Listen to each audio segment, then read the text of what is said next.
The last video we discussed about the estimation of the nitrogen by Dumas method. It is a combustion method. It is a universal method of estimating the nitrogen in the organic compound. So that is the nitrogen of all types of functional groups can be estimated by using that is Dumas method. And that procedure we know it is a combustion method. Now there is a second method also. This procedure that is known as the Geldahl's method. Let me write the name of the procedure. Geldahl's.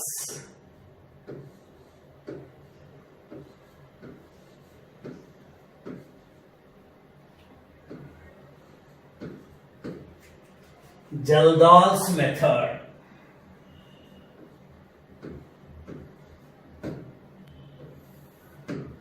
The second procedure. Right? What is the speciality of the Geldahl's method? This is not a universal method. That is, the total nitrogen cannot be estimated, or all the nitrogen present in the all organic compounds cannot be estimated by this method. So, what is the basic principle of this procedure? I told you the basic principle of the Dumas method is there the organic nitrogen is converted into the elemental nitrogen, into gas. So known mass of the organic compound is completely burnt in the present, completely burnt and converted into the elemental nitrogen. That nitrogen liberated is mass is estimated through volume and all these things. So that is the weight of the organic substance and weight of the nitrogen liberated. From that we can find out the weight of the nitrogen present in the 100 grams of the given organic compound, which is considered as that is weight percentage of the organic substance. Now nitrogen in the organic substance. Right here, what is the procedure? If the given organic, this is an organic nitrogen. This is in this method it is converted into the ammonia gas. This is ammonia converted into ammonia.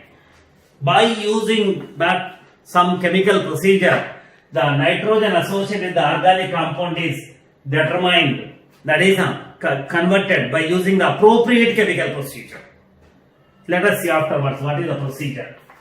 So here this is organic nitrogen is estimated in the form of ammonia. Their organic nitrogen is the nitrogen associated with the organic compound is estimated in the form of elemental nitrogen. This is Dumas. See, this is Dumas method. This is not this is Geldahl's method.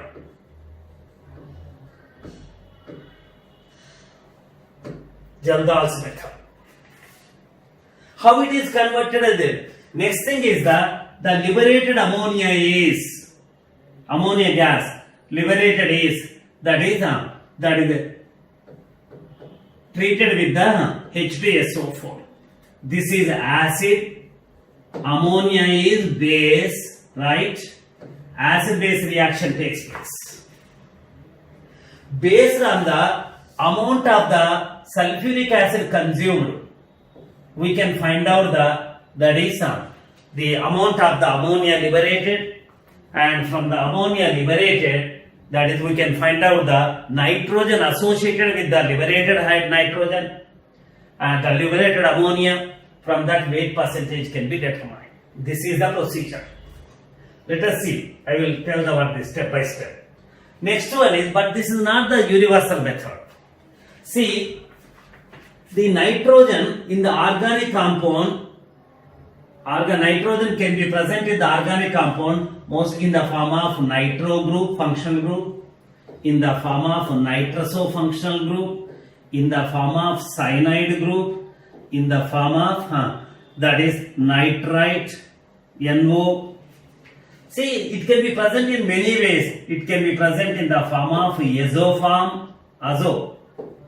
azo form. It can be present in the form of and azoxy form, N double bond N, that is this is called as the azoxy form, that is hydrozo form. So there are several ways, and it can be present in the form of amide. It can be present in the form of amine. This, it can be part of the ring.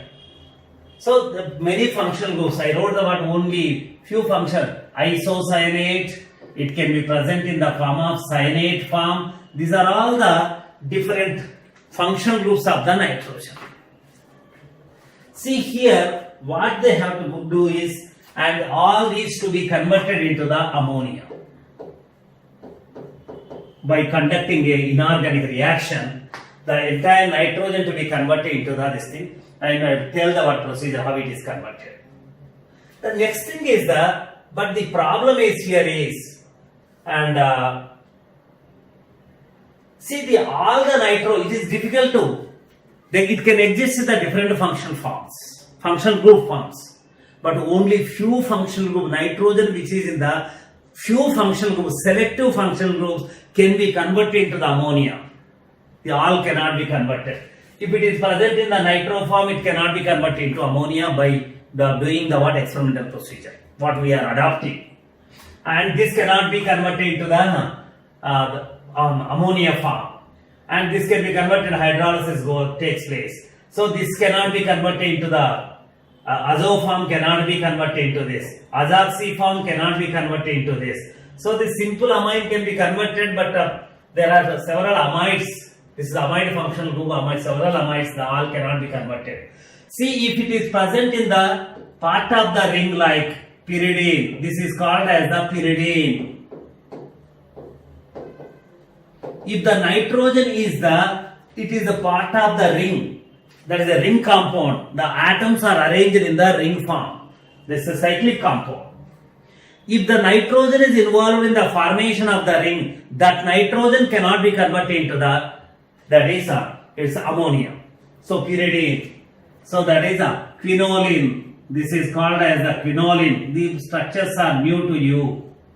This is quinoline, isoquinoline. These are the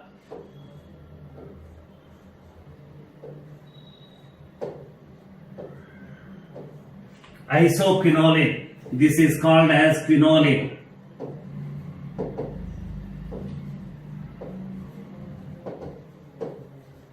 We can say that if the nitrogen is part of the ring, this is the nitrogen is the part of the ring, that nitrogen cannot be converted into ammonia. Therefore, this is not the nitrogen associated with this organic compound cannot be estimated by using the Geldo's method here. So here. So if the functional group is present in the form of nitro group, nitroso group, nitrito form, azo form, that is this is called as the azoxy form. That is okay. It can that is in the if the nitrogen is the part of the ring, that is pyridine. See, we can write the pyridine, picolines, and all this. There are many organic compounds using the what new the names of that new terms is no use at all. So that is one thing. If the total nitrogen, so that is but in the Geldo's method, irrespective of the nature of the functional groups, all that is the entire nitrogen can be estimated by Dumas method. But Geldo's method is only limited to the certain things. That is the amine nitrogen should be present mainly in the form of NH2. That is, nitrogen should be connected to the carbon as well as hydrogen. Right? It should be connected to that is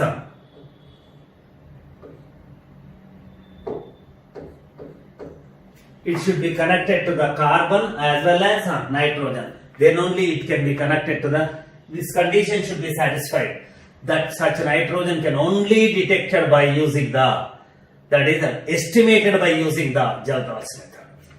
See, it is mostly used See, it is mostly used, Geldahl's method is mostly used to estimate the nitrogen in the proteins. See, proteins are made up of amino acids. Proteins are the polymers. Proteins are the polymers, polymeric materials. This is called as the alpha amino acid. This is called as the alanine. It has its own name. Alanine is the biological name of this compound, biochemical name of this compound, 2-amino-propanoic acid. Here it is present in the form of NH2. NH2 nitrogen can be. See, if proteins are, there are 24 different alpha amino acids. These alpha amino acids involve in the chemical reaction, polymerization, and form the proteins. Proteins are the organic polymeric materials formed due to the linking or chemical reaction between the amino acids. They are the polymers of the 24 different amino acids. Therefore, that contains the amide bond. That is, this type of bond is existing in the amino acids.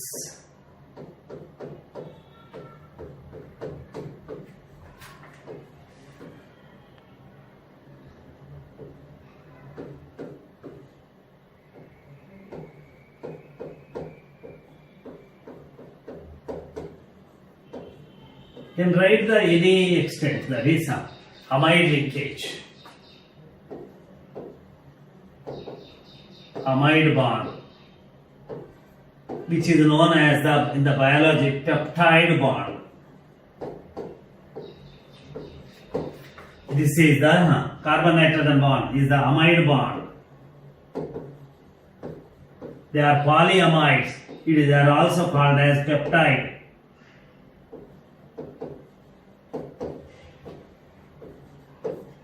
Peptide bond. And this is the case.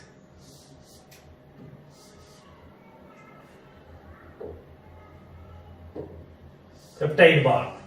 So proteins, these are called as that is the polymeric compound which is formed due to the polymerization of the alpha amino acids it's called as the protein. So polypeptide or protein, both are same. So here you see what is happening. This is the nitrogen. This is connected to the carbon as well as the hydrogen. It is connected to nitrogen is connected to the carbon and hydrogen.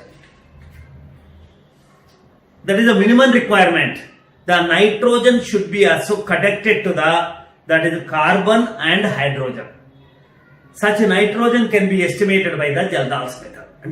That is nitrogen which is in that form, satisfying that structural requirement, subjected to the Geldahl's method, converted into the ammonia. If it is present in the nitro form, that is not converted into the ammonia form. Such nitrogen cannot be estimated by using that is Geldahl's procedure. So, where are these amide you are saying the word polyamides, and where they are? They are associated with the food materials. Proteins are associated with the food materials. Fertilizers.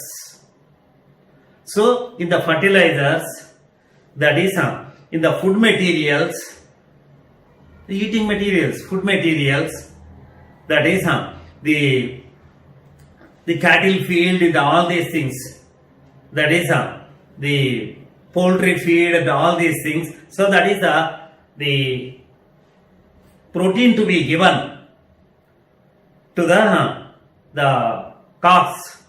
Therefore, to decide the quality, so that we have to find out the percentage of the protein. To find out the percentage of the protein in the given feed, cattle field or the poultry feed, that is protein percentage proportion to the percentage of nitrogen in the that is a feed. So in the to determine the weight percentage of the nitrogen in the biological material, that is proteins, that is Jaldal's method is used. The fertilizers and all these things. Urea is an amide. Urea is an amide. This is the urea. You see, it is connected to the NH2 group is connected to the, that is, this is the nitrogen connected to the carbon as well as the nitrogen. It is satisfying the condition, right? Satisfying the condition. Therefore, that is the only mainly used to determine the, that is the nitrogen content in the proteins, nitrogen content in the biological materials like, that is food materials, foodstuffs, that is it's proportion to the nitrogen percentage, proportion to the protein content in the material, that is the cattle feed, that is the poultry feed, and etc. So, and that is protein is important there. Protein content is important. What is the procedure? Principle involved in the agreed. What is the principle? It is carried in the 2-3 steps. See, it is a little difficult process because the volumetric analysis is involved in the estimation procedure. See, the given organic substance is mixed with the some inorganic compounds, copper sulfate and organic substance is heated with the concentrated H2A. So prolonged heating there, very prolonged heating to the given or the known mass of the organic substance, W grams of the organic substance, that is some materials are added, inorganic materials, that is plus copper sulfate, potassium sulfate are added which catalyze the, that is this one, deliberately added potassium sulfate and copper sulfate, and that mixture, to that mixture constant H2SO4 is added, heated for the very long time, 3 days, 4 days, that is 48 hours. So that is continuously heated. During this process, this organic material contains the nitrogen. This nitrogen is converted into the ammonium sulfate, right? Ultimately, it is converted to the, that is ammonium sulfate. Jaldalization is carried. So, the organic material, nitrogen is converted to the, nitrogen connected to the carbon is called as the organic nitrogen. Nitrogen without carbon is considered as it is not connected to it is an inorganic nitrogen, that is ammonium sulfate. So see that the entire nitrogen present in the, that is given organic substance is converted into ammonium sulfate. Each and every atom to be converted into the, that is ammonia. So this is the first procedure. This is first step, right? Then, this is the first step. Let me write here.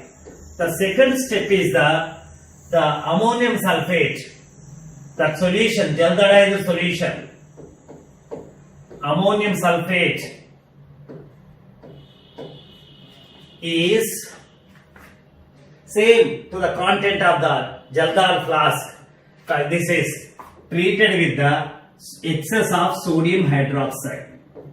You know that in organic chemistry, what happens, that is whenever the ammonium salts are treated with the base like sodium hydroxide, potassium hydroxide, KOH, anything, ammonium salts are heating with the base, converted into the ammonia. This is ammonia gas is liberated. And if you want to write the what, Na2SO4 plus H2. This is the case. Now, your nitrogen, organic nitrogen is now in the form of first step, ammonium sulfate. To that content, that is add the sodium hydroxide and heat it. the entire ammonium sulfate is now decomposed into ammonia. Even in the laboratory method of preparation of the ammonia, what we do is ammonium chloride is heated with the calcium hydroxide. Base like sodium hydroxide, calcium hydroxide also a base. So that is and ammonia is liberated and calcium chloride is formed. Here it is heated with the sodium hydroxide, that is ammonia is liberated. Now by this end of this step, what we are doing, the nitrogen that is associated with the organic compound is converted into the ammonia. Yes, ammonia liberated. If there are 10 atoms, 10 ammonia molecules are produced. If there are 100 atoms, 100 ammonia molecules are produced. And if there are 1000 nitrogen atoms in the given organic compound, 1000 ammonia molecules. 1 lakh ammonia molecules are formed. Now second step is over. So now how to find out the ammonia? The content of the ammonia liberated in this process, organic substance to ammonia. That is now third. Ammonia is a base, remember. Among the gases, can't say that there are no gases with basic properties. Ammonia is a very common gas and that is a base. So this is the blue litmus red. This is ammonia base. This ammonia is sent into the sulfuric acid. Standard solution of sulfuric acid. Its volume is known. Normality is Na, volume is Va. That this is sent into this. This reacts with this and convert into that is ammonium sulfate. Again salt is formed. Here you can use the HCl, but better to use the H2SO4 compared to this one. So now this is sent into that is known volume of ammonia is sent into the known volume of that is H2SO4 of its volume is V1, Va and its normality is Na. So we know the content of the sulfuric acid present in this. Right? And next thing is the fourth step is so how to find out? So ammonia is a gas. Measuring the gas is very difficult process. Estimation of the gas is very difficult process. Moreover, so why not we collect like nitrogen above the water, that is the sum, this one. No, ammonia is highly soluble in the water. Ammonia plus water, there is a chemical reaction, ammonium hydroxide is formed. It cannot be collected over that thing. In the lab, what we do, ammonia is collected by downward displacement of the air, because the molecular mass of the ammonia is 17 and the air molecular mass, average molecular mass of the air, apparent molecular mass, average molecular mass 28.8. So that is we take the 79% of the nitrogen and 21% of the oxygen. So we calculate that you will get the average molecular weight. So ammonia is the lighter than air, therefore that is it can be collected by downward displacement of air. So this is sent, and due to this what happens, the concentration of the sulfuric acid decreases. Content of the sulfuric acid decreases. So from this we can find out this leftover sulfuric acid.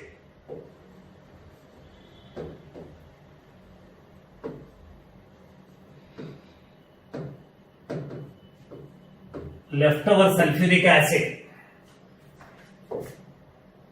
that is leftover sulfuric acid is now estimated by treating with that is standard sodium hydroxide solution. Standards, what is the meaning of the standard? Of known concentration. So titration is carried. This is called as the back titration.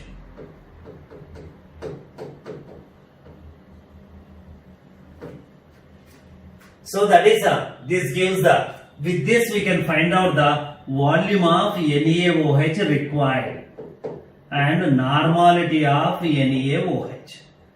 You know this through the experiment.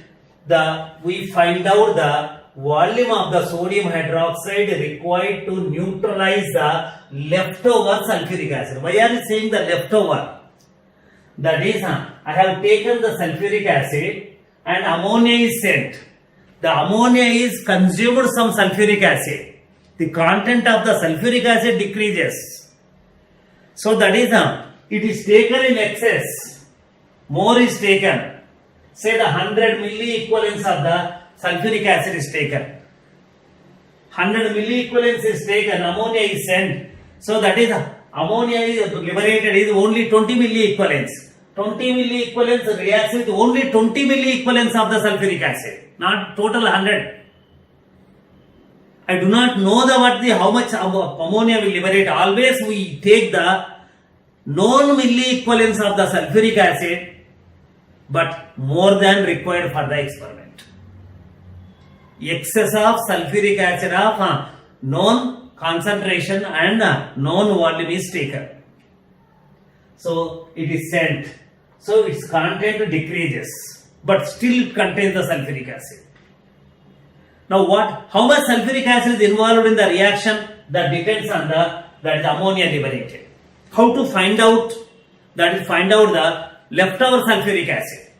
You know, that is the initial sulfuric content of the sulfuric acid you have taken. After passing the ammonia, some sulfuric acid is used up, so content decreases. How to find out? Treat with that is and sodium hydroxide. Sulfuric acid reacts with the sodium hydroxide. So take the known concentration of the sulfuric acid, standard sulfuric acid, and add the sulfuric acid add the sodium hydroxide gradually to the leftover sulfuric acid. That procedure is known as the back titration, like back calculation. So this is VML of the sulfuric acid, VML of the sodium hydroxide is required to carry out that is the titration. This is that is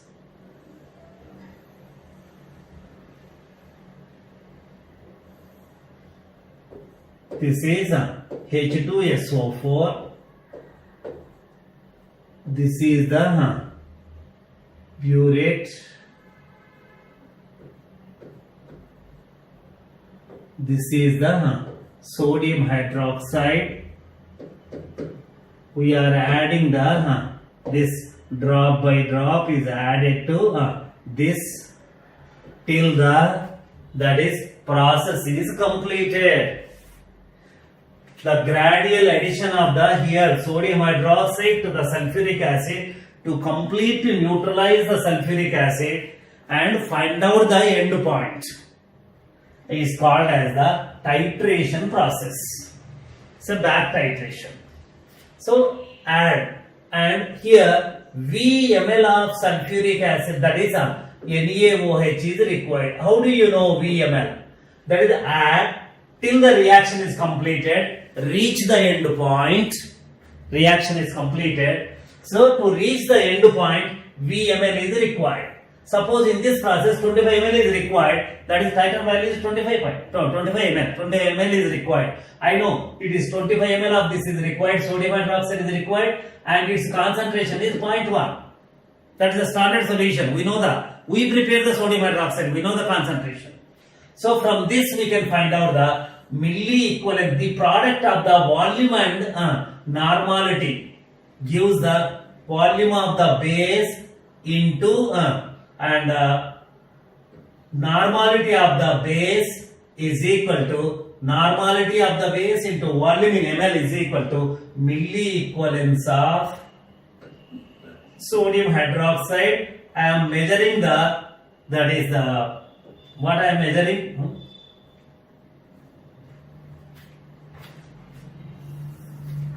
Measuring that is quantity of the this is the milliequivalents of sodium hydroxide required. for the back titration. Sorry, back titration.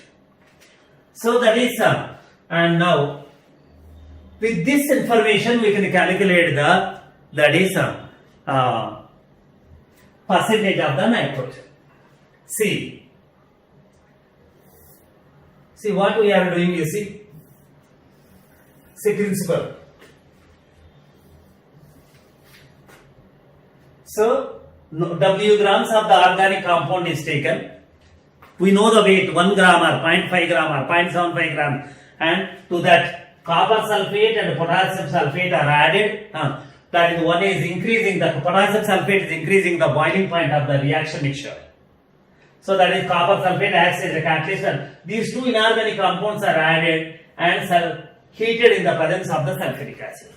Organic substance concentrated sulfuric acid mixture is heated in by adding the copper sulfate and potassium sulfate. During this process, thermal effect with the acid heating, then what happens? The organic compound collapses. Totally it collapses. You take the starch and heat it decomposing and becoming the char. On chapatis you can see the brown points. That is this is patches. That is nothing but the starch is white. During the heating, cooking or baking the chapatis or puris or whatever it is, during the when it is added to the oil or on the heating on the pan, then what happens? Because of the heat effect that undergoes the charring, loses the water. Charring takes place and the entire thing is converted. In that process, the elemental nitrogen is converted into that is like ammonium sulfate. Nitrogen is converted into ammonia. Ammonia is now reacts with the acid and converted to ammonium sulfate. The organic nitrogen is converting into the ammonium sulfate. This procedure is called as the Jaldanization. A specific flask is used. The long neck flask is used. That is Jaldanization. So first step is this is taken. See, this is the flask.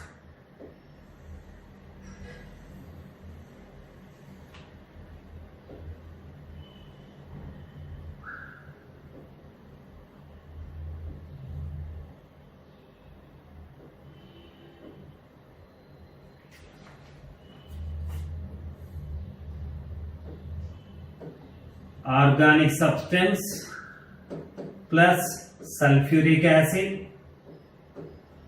This is strongly heated. Prolonged heating. Then what happens? That is during this process, this reaction takes place. This is called as the Jaldan's flask.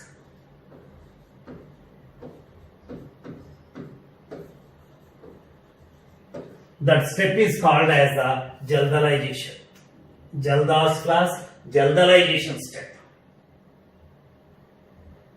See, next step is after the reaction is completed, the solution becomes the clear and no further changes in the color. Then what they do is, these contents are taken into a flask. These contents are, second step is carried here. That is, these contents are taken into a round bottom flask.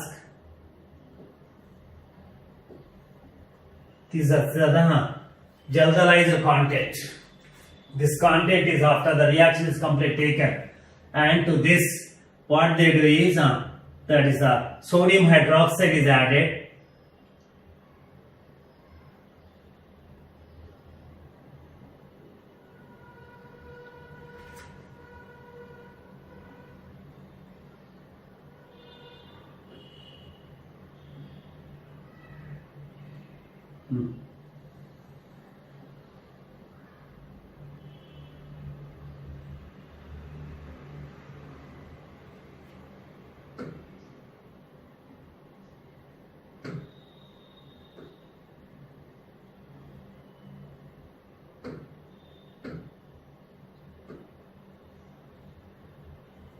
This is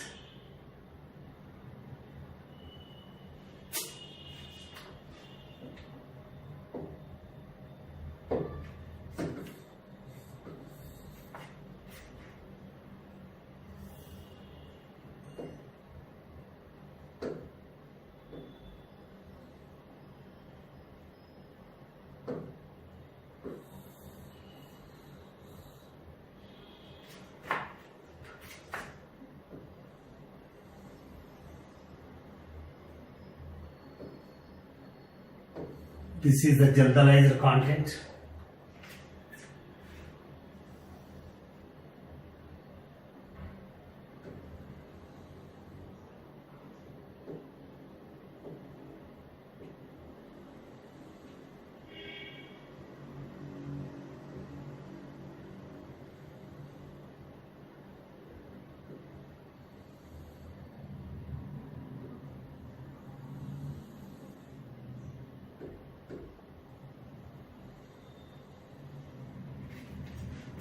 So,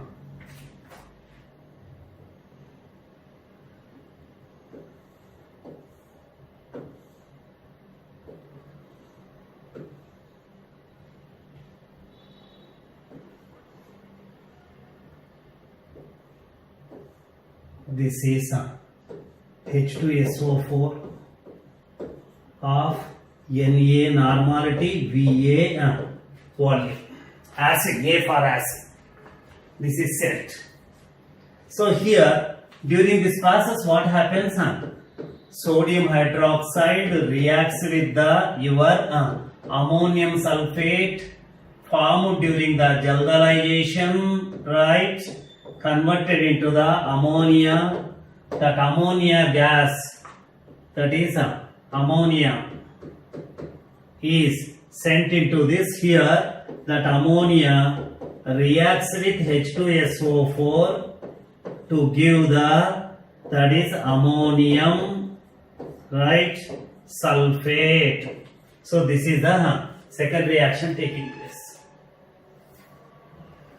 That is ammonia plus Na2SO4. Just gas. So otherwise directly ammonia, content of ammonia cannot be by treating with the ammonia. Due to this what happens, you see, due to this what happens, the NaVa is the product, is the Na is the normality of the acid used, Va is the volume of the sulfuric acid taken for the experiment. These two we know, it is a standard solution, means its concentration you know. Known volume of the standard sulfuric acid is used. This you know, 100 ml of 0.1. So normality into volume product is nothing but that is number of milli equivalent. It is nothing but the measurement of the acid in milli equivalents. Equivalents milli, moles, millimoles, equivalents, milli equivalents. Like meter, millimeter. Right? So this is the case. And now what we do is, and here, but due to this what happens, that is the content of the sulfuric acid in this decreases. Content of the sulfuric acid decreases. Why? Ammonia is reacting. Ammonia is a base. Sulfuric acid is an acid. Acid-base neutralization. So that is, suppose if I take the 100 milli equivalents of the sulfuric acid for this experiment.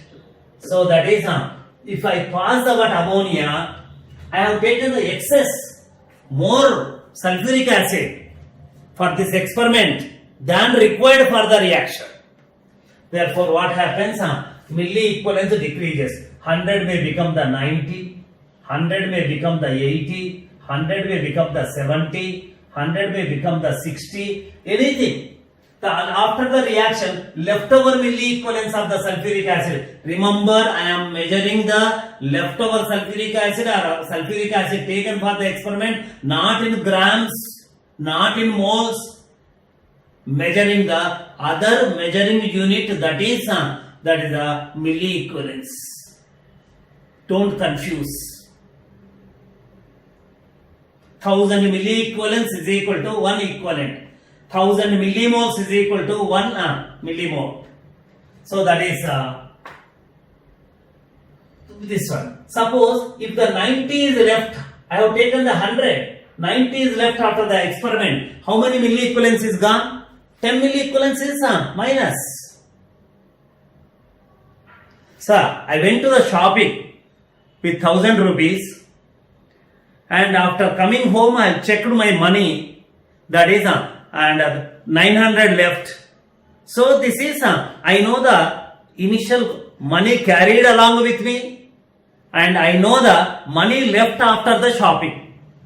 So then with this I can find out the money spent in the shopping.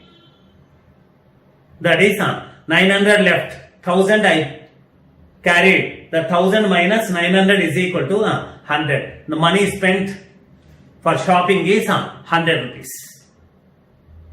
So 400 left. So 1000 minus 400 is equal to taken minus left. Taken for the experiment left. This is the left. If the difference gives the acid used for the reaction. In which units? Milli equivalents. Milli equivalents of the acid taken is equal to NaVa. That is milli equivalents left we have to find out. So for this, what we have to do? How to find out? Agreed.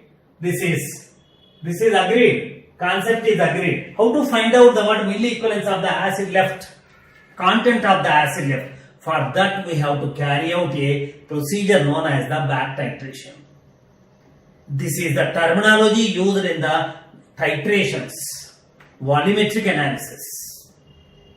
So this is what they will. Next second step is over. Now and third step. What is the third step? That is the sulfuric acid. That is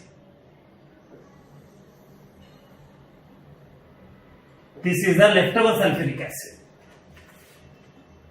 H2SO4 left in the second step. After passing the ammonia, left. After passing the ammonia, this is the here sulfuric acid. After the reaction, passing the ammonia, taken. That is titrated with the acid is estimated by using the base. Base is estimated by using the standard acid. Now, the sulfuric acid, this is sodium hydroxide. You have to prepare the sodium hydroxide. Its normality is, that is NB, B for base. I know standard solution I am using. And gradually add that is sodium hydroxide to this. Its acid reacts with the sodium hydroxide till the reaction is completed. That is called as to reach the neutralization point, to reach the end of the reaction, that is end point, or to reach the equivalence point. So add. So for leftover sulfuric acid, for neutralization of the leftover sulfuric acid, certain volume of the sodium hydroxide is required. Remember, certain volume of the sodium hydroxide is required. That we are determining by using this experiment. This procedure is called as the back titration. This is called as the back titration. So that is we are determining the leftover content of the sulfuric acid after passing the ammonia is estimated by measuring the sodium hydroxide required for the leftover sulfuric acid, NBVB. So milli equivalence of sodium hydroxide required for back titration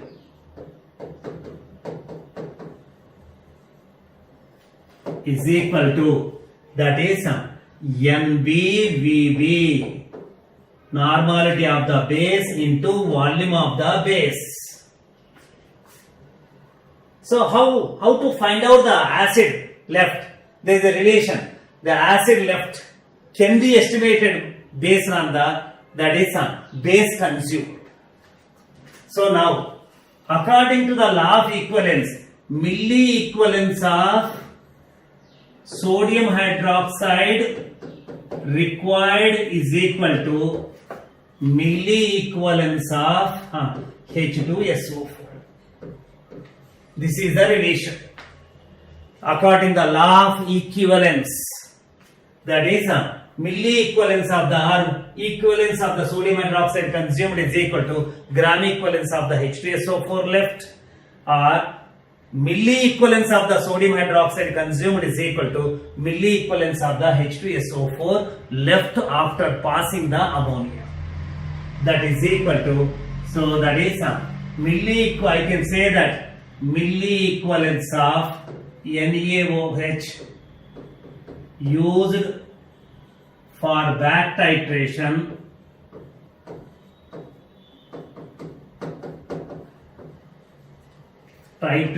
is equal to milli equivalence of H2SO4 left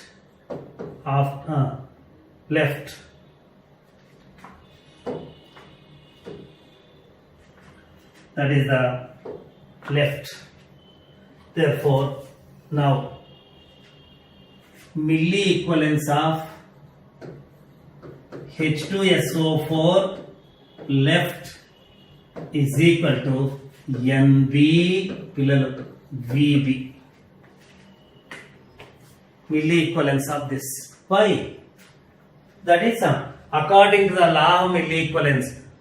1 milli equivalence of the acid required 1 milli equivalence of base. It can be any acid. They always equivalent ratio. 1 milli equivalence of the base needs 1 milli equivalence of acid for the complete neutralization. 1 milli equivalence of the base requires 1 milli equivalence of the acid. So milli equivalence of the acid consumed is equal to milli equivalence of the base. So milli equivalence of the sulfuric acid left is equal to milli equivalence of the base consumed for in the form of back titration. So now what you do is that is milli equivalence of acid used by ammonia is equal to NaVA. What is this? Is the milli equivalence of the acid originally taken. Entire thing is not consumed. Part of it is only consumed by the ammonia. Minus and a total taken minus leftover acid. That is NBVB is the Y. NBVB is the milli equivalence of the base required for the that is leftover acid. This is total acid taken. This is acid left after the reaction. The difference is the acid used for the reaction, that is for ammonia. This is equal to milli equivalence of H2SO4 consumed is equal to milli equivalence of, that is consumed is equal to milli equivalence of ammonia liberated. Ammonia liberated. This is the experiment. From this, we are determining the milli equivalence of the ammonia liberated. So with this, we can find out that is the weight of the, that is nitrogen in the given organic compound. You should know about milli equivalence of the ammonia. Ammonia is a monoacidic base. So for ammonia, milli equivalence is equal to millimoles. It's a monobasic. N factor is 1. That is N factor 1 monoacidic base. Milli equivalence is equal to millimoles. Then that is and milli equivalence of ammonia is equal to millimoles of ammonia. Therefore, that is equal to NaVA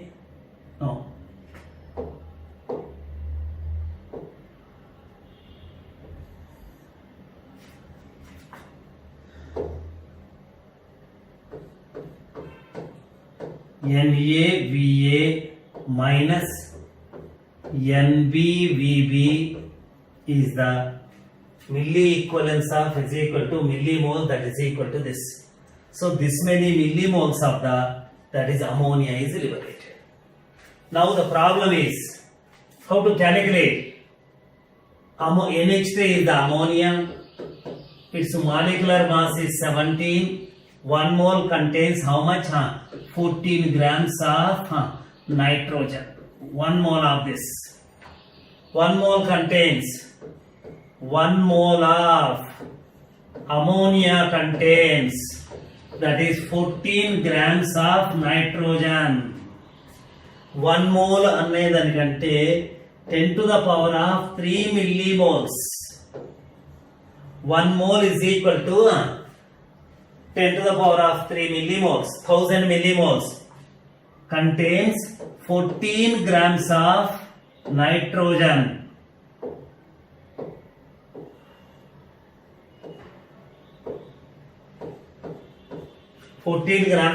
Instead of 1 mole, I am saying that 14 grams of this 1000 millimoles contains the 14 grams of nitrogen.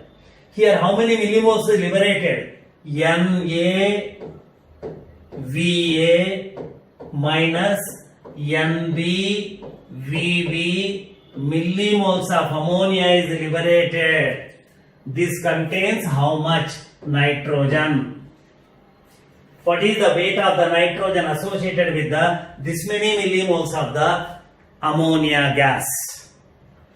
This is equal to, now comes to the, this is equal to, weight of the nitrogen is equal to 14 into, this is NaVa,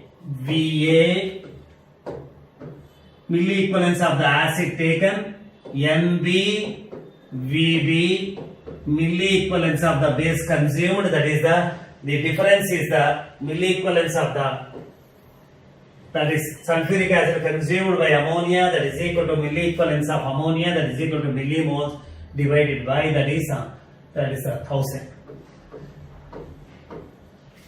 This is the weight of nitrogen in W grams of organic substance. If you come to the percentage, now you know percentage of nitrogen is equal to, that is and 1000 into the numerator part, W into the denominator part. That is equal to, that is 14 into NaVa minus NbVb by, that is 1000 into W to numerator part 100.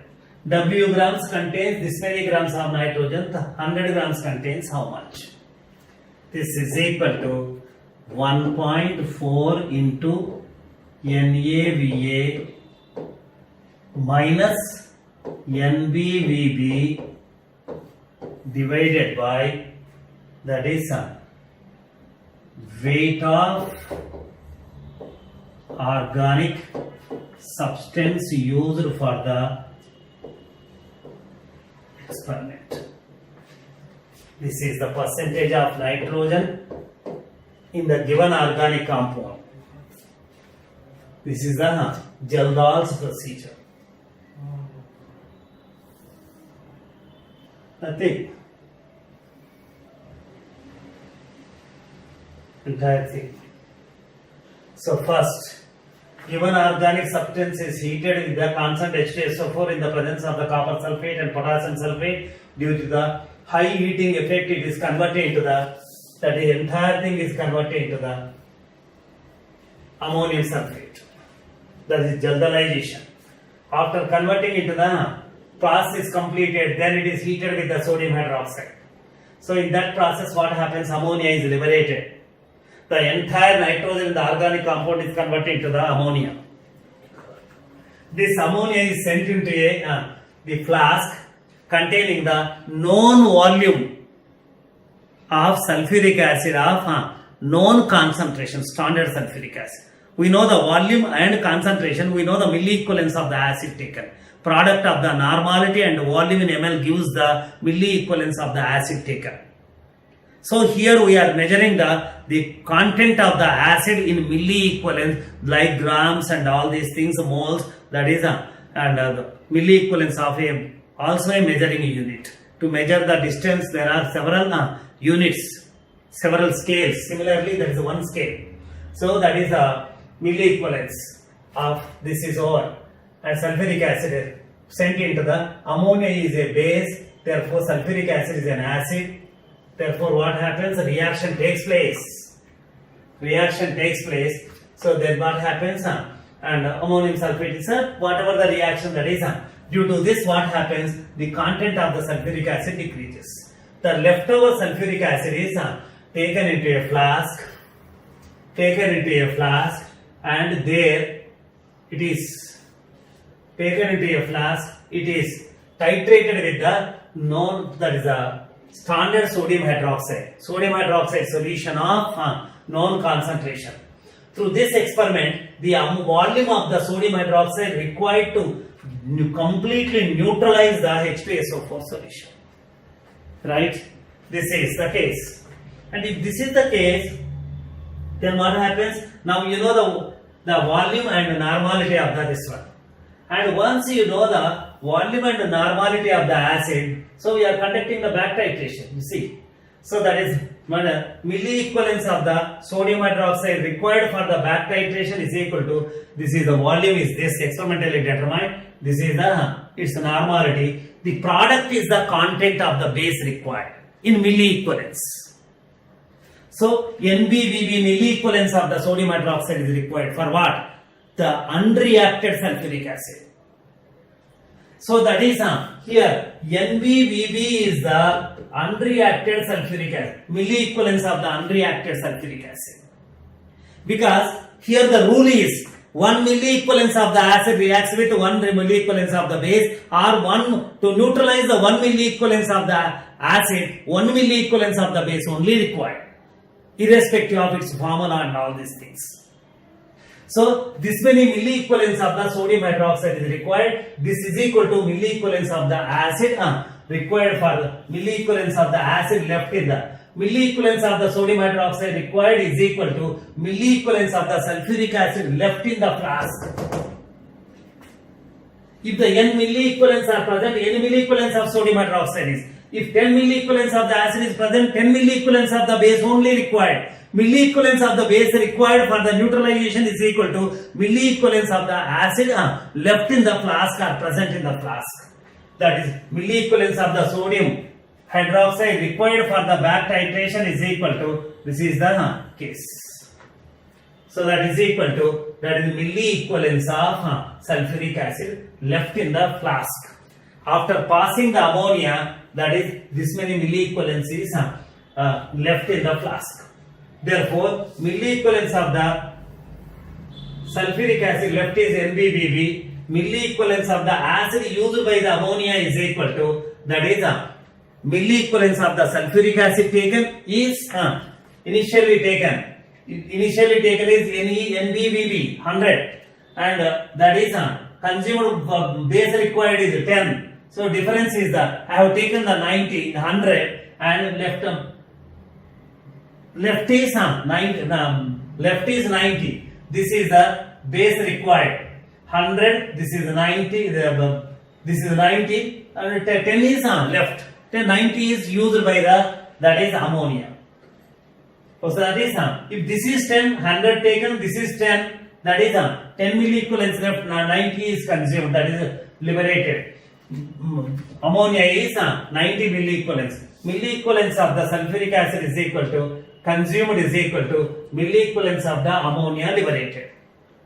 Ammonia, 1 milliequivalence of the ammonia reacts with 1 milliequivalence of the sulfuric acid only. According to the law of, that is according to the law of the equivalence consumed. So N factor for the ammonia is monobasic, monoacidic base. Therefore it is for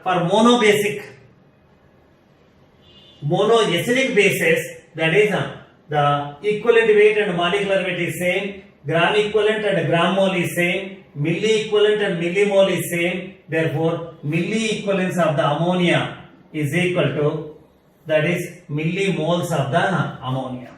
So I know the content of the ammonia liberated during this experiment in millimoles, that is equal to acid taken minus base required. to neutralize the leftover acid. Back titration.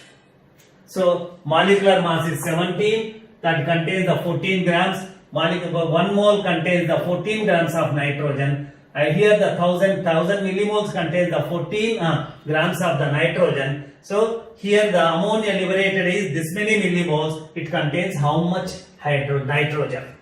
So weight of the nitrogen in given organic W grams of the organic substance is equal to. So with this relation we can get this equation. This is nothing but the NaVa minus NbVb is milli equivalence of the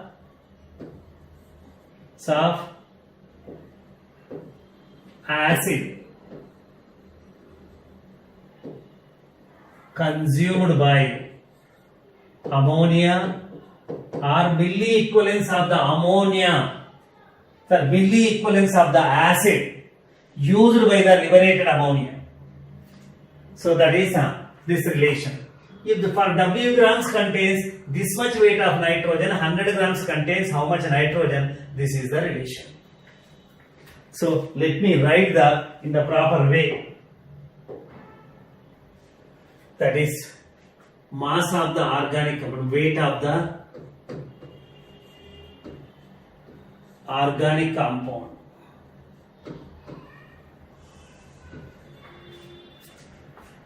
taken for the experiment Geldahl's method is W grams, right? 1.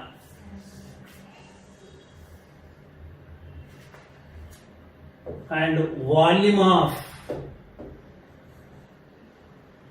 H2SO4 taken for experiment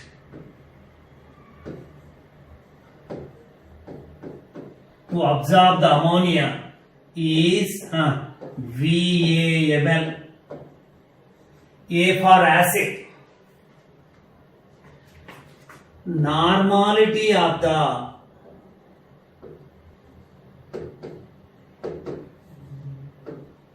acid, that is taken for experiment, is equal to NB. Normality. B for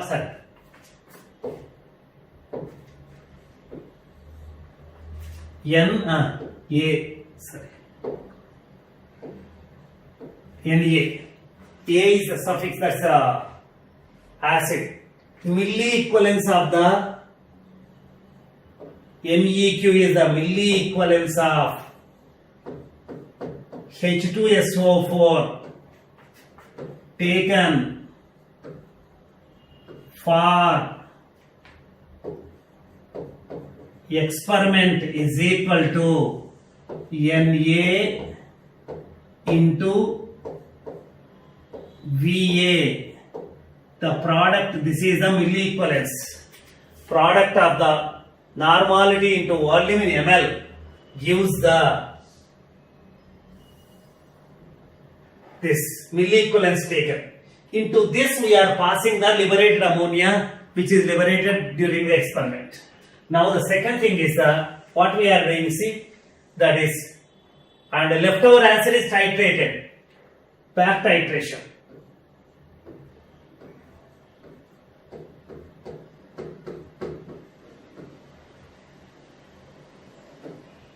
Okay. Leftover acid is into this solution, ammonia is sent, and that is some acid is used up, some acid is left.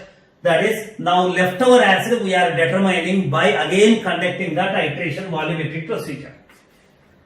So this sodium hydroxide is that's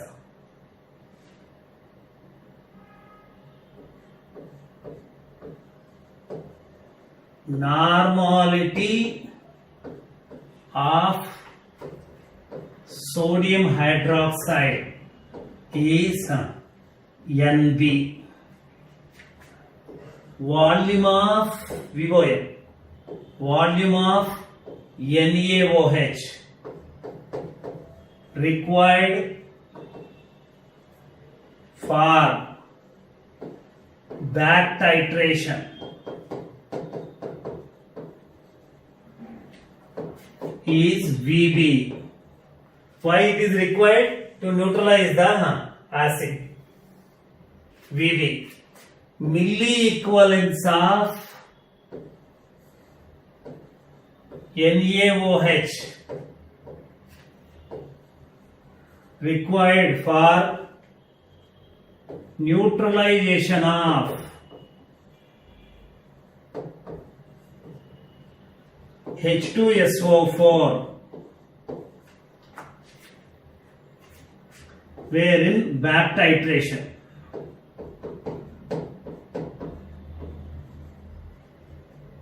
is equal to normality of the base is concentration is NB, volume in ml is VB. This product always gives the milli equivalence of sodium hydroxide required for the neutralization of sulfuric acid. Neutralization of leftover sulfuric acid.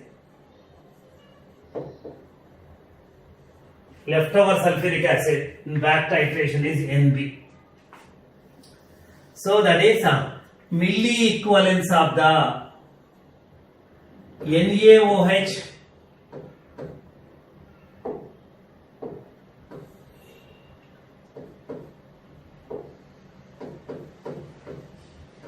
NaOH consumed is equal to milli equivalence of H2SO4 left unreacted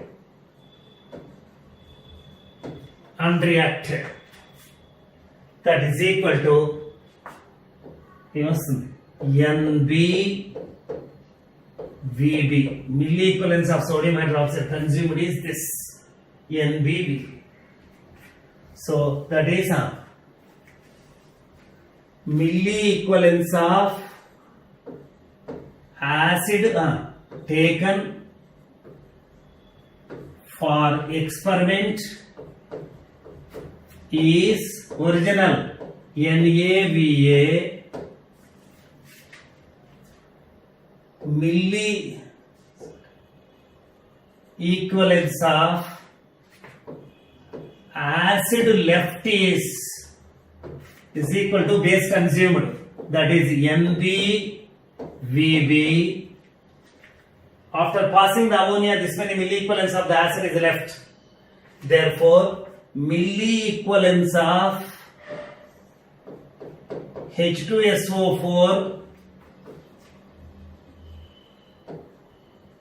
consumed for experiment, that is by ammonia, is equal to NaVA total taken minus left is the consumed, NBVB is the consumed.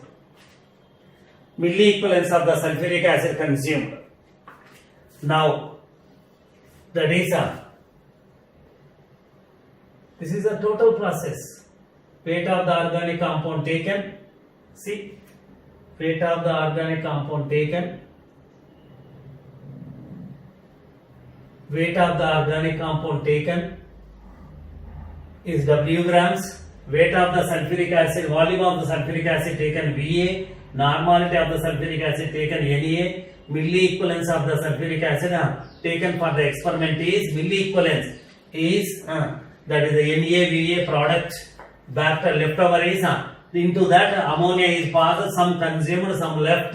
Normality of the sodium hydroxide is used to find out the leftover, this one leftover acid. Normality of the base used for this purpose is NB. Volume required through the for the back titration is VB. This is the experimental property VB. That is milli equivalence of the sodium hydroxide required for the neutralization of the leftover sulfuric acid for back titration is, that is NBVB, and now this is the titration. So this amount of sodium hydroxide is consumed.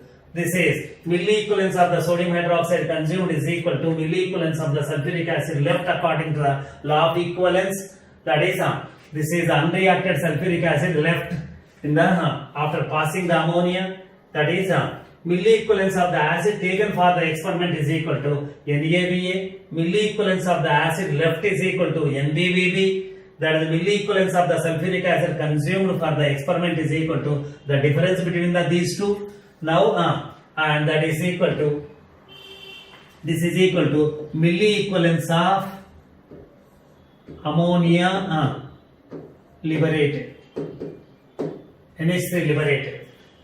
Let it. For ammonia, this many milli equivalence of ammonia is liberated. For ammonia, that is milli equivalence is equal to millimoles, because n factor is 1. I will tell you later on what is n factor when I take up the volumetric analysis. N factor is 1. So that is the N1 millimoles of ammonia liberated is equal to NaVa minus NbVb.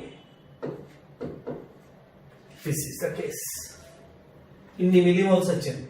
So every 1 mole contains, 1 mole ammonia contains, that is 1 molecular weight contains 14 grams of, that is nitrogen, NH3. And here now we have to find out, that is 1 mole, instead of 1 mole we can say that millimoles, 1000 millimoles of ammonia contains, 1 mole is equal to 1000 millimoles contains 14 grams of nitrogen. Right here NaVa minus NbVb is the millimoles of ammonia liberated contains how much nitrogen. This is the millimoles of ammonia liberated, milli equivalence of ammonia liberated. Explain, that is the weight of the nitrogen in W grams of organic substance is equal to 14 into NaVa minus NbVb divided by, that is 1000. Why are you taking the, why are you saying the what is the weight of the nitrogen W grams? It is in the ammonia. We are assuming that is the ammonia is liberated from the ammonia is produced from the W grams of the organic compound. We are assuming that entire nitrogen present in the organic compound is converted to the ammonia. This is percentage, means naturally this is a percentage nitrogen is equal to, that is in W grams contains this many grams of the, this 100 grams contains how much, that is 14 into NaVa minus NbVb divided by, that is 1000 into weight of the organic substance into 100. Newly 100 into the denominator and W into the denominator and 100 into the numerator. Now it is 100, 10, 100. This is the 10, 10, that's the total percentage of nitrogen is equal to 1.4 into, that is milli equivalence of the acid taken minus milli equivalence of the base required for the back titration divided by, that is weight of organic substance.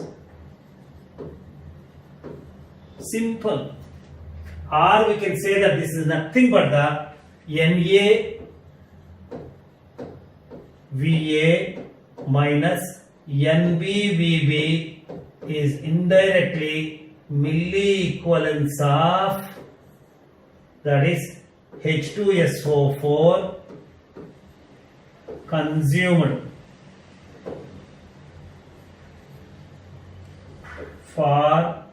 consumed by the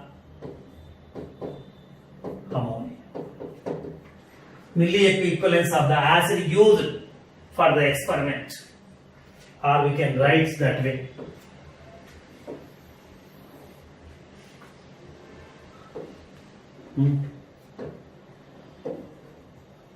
Used for experiment. Right? This is a. Sometimes in the problem they give as the milli-equivalence of the sulfuric acid, volume and the normality of the sulfuric acid required for the complete, that is required for the neutralization of with ammonia. The liberated ammonia is required this many milli-equivalence of the this much volume and the sulfuric acid solution of this concentration. So this is nothing but the volume of the acid required for the neutralization of ammonia. Milli-equivalence of the sulfuric acid required for the neutralization of the ammonia. Or we can write like this: percentage of nitrogen is equal to, that is 1.4 into milli-equivalence of, that is H2SO4 required for neutralization of liberated ammonia divided by weight of organic substance.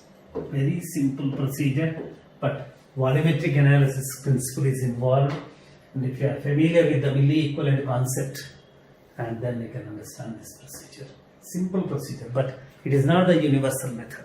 That is, by using this procedure, particularly this is extended to the find out the nitrogen content in the proteins, that is the food materials, foodstuffs, and fertilizers, and that is the feed, poultry feed and cattle feed, that is the protein content can be determined. That is nitrogen which is associated in the formation of the peptide bond, that is proteins, can be estimated by this method, but it cannot be extended to the all organic compounds. So peptide nitrogen can only easily determined by using this procedure.